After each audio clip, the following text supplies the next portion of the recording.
અમદાવાદમાં state GST mobile સ્કોડની મોટી કાર્યવાહી કરવામાં આવી। અમદાવાદમાંથી 120 કિલો ચાંદી, 700 ગ્રામ સોનું ઝડપાયું છે। 3 કિલો જેટલા કિંમતી પથ્થરો પણ ઝડપાયા છે। 4.25 કરોડનો જથ્થો જપ્ત કરવામાં આવ્યો। તો સ્ટેટ જીએસટી વિભાગે ઇતિહાસની સૌથી મોટી કાર્યવાહી કરી છે। સોનું ચાંદી આ ઉપરાંત ખાનગી બસોમાં અન્ય રાજ્યમાંથી અમદાવાદ આવ્યું છે। તો અમદાવાદથી નાના વાહનોમાં આગળ લઈ જવાનું હતું, ત્યારે સ્ટેટ જીએસટીએ કરચોરીને લઈને તપાસ પણ શરૂ કરી છે। સંવાદદાતા ઉદય રંજન ફોનલાઈન પર જોડાયા છે। ઉદય, જે રીતે અમદાવાદમાં એસજીએસટીના દરોડા અને તે દરમિયાન બિલ વગર લઈ જવામાં આવતું હતું આ સોનું અને ચાંદી અને આ સાથે કિંમતી પથ્થરો જપ્ત થયા છે, વિગતે શું માહિતી આપની પાસે?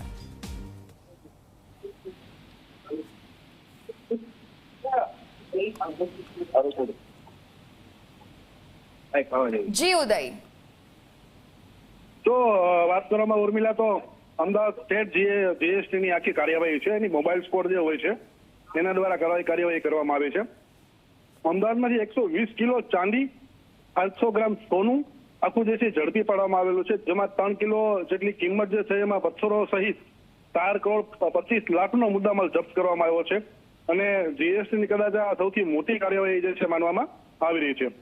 સોનું અને ચાંદીની કિંમત સામાન ખાનગી બોરામાં જે છે અન્ય રાજ્યોમાંથી અમદાવાદ ખાતે લાવવામાં આવેલો હતો અને અમદાવાદથી નાના વાહનોની અંદર જે છે ભરી અને બીજી જગ્યાએ મોકલવાના હતા। ક્યાં મોકલવાના હતા, કોનો માલ છે, તેને લઈને અત્યારે જીએસટી વધુ તપાસ શરૂ કરી છે।